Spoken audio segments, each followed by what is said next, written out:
So I think I figured out how to get the Witchhat release bearing to where I could get enough throw on the clutch release arm. So I have these three nuts and the center adjusting screw and lock nut about where they should be, I think. So as it sits, everything is locked up from these springs. The clutch is engaged as it should be. And then if I push on the clutch release arm, a little sticky, but I'm able to disengage it. And you can see that by how freely this turns while I hold the release arm.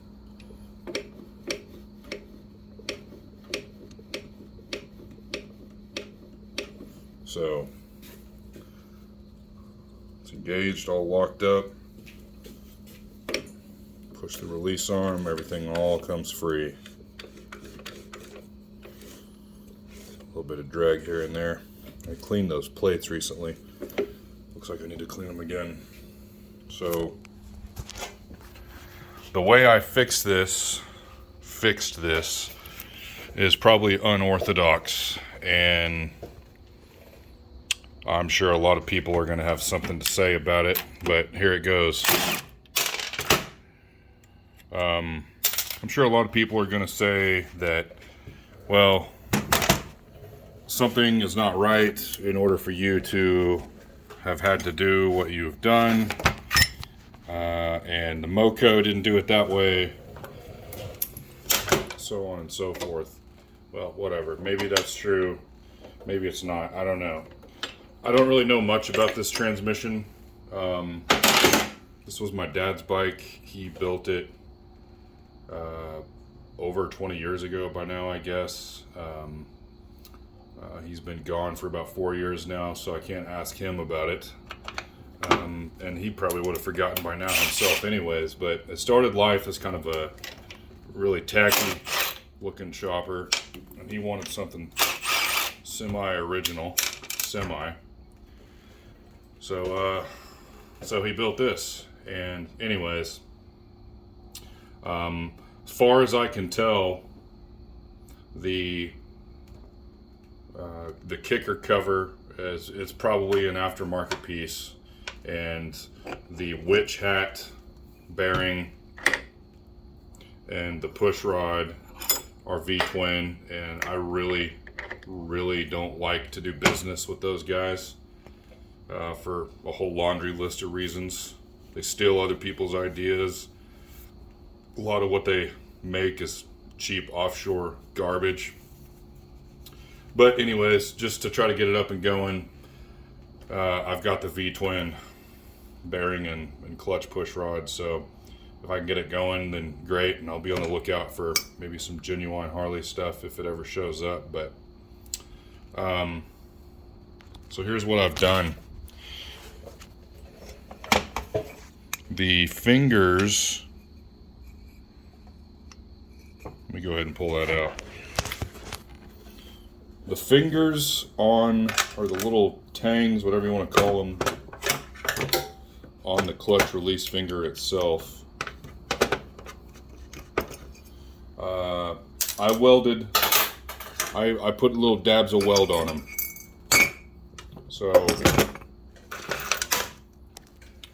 basically what I've done is, if I can get her to focus here.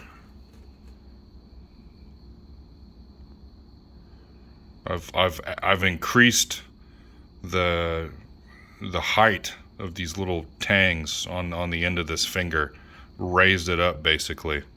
So what got me to thinking to do that was I took 2 or 3 washers and I pasted Vaseline all over them to hold them in place. Still some on there.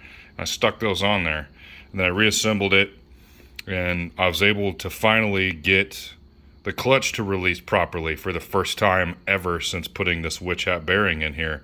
I'd only do it a few times, and then it would fall out of adjustment, and the reason is the finger was pushing these washers off But the fact that I put it together that way and did a few test runs and it felt like it should, that pretty much made me think that, well, I don't know what the right way to fix this is, but this is what I've done, and it seems to be the trick here.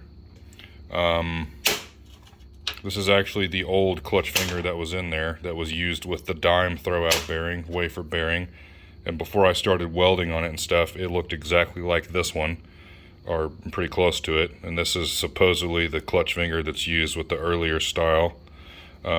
This is a V-twin clutch finger, release finger, and I've had to modify the ever-living shit out of it and grind it here and grind it there. And anyways, I ended up going ahead and putting the dabs of weld on the old finger because, I mean, it looks to still be in good condition anyways. And yeah, so this seems to have fixed it, and I'm sure someone is gonna say something like, well, you put that weld on there.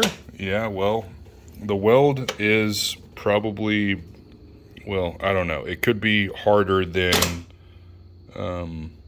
the metal that this throwout bearing is made from, and it could wear it faster.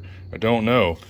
I have no idea what the hardness is. I need to, what are those things called? Rockford scale file things. I need to get me some of those so I can kind of see. But even if I have to replace a throwout bearing and or clutch finger once a year, I wouldn't necessarily be opposed to that. It's not that big of a deal, you know. It's not ideal perhaps, but this is the only way I've been able to get this to work. Because before I put this weld on here, there was just too much slack in between the face of the finger itself, the two little fingers of the one finger, whatever, and this cut out circular area where the fingers ride. So I guess we're going to put this back in and run it and kind of hope for the best.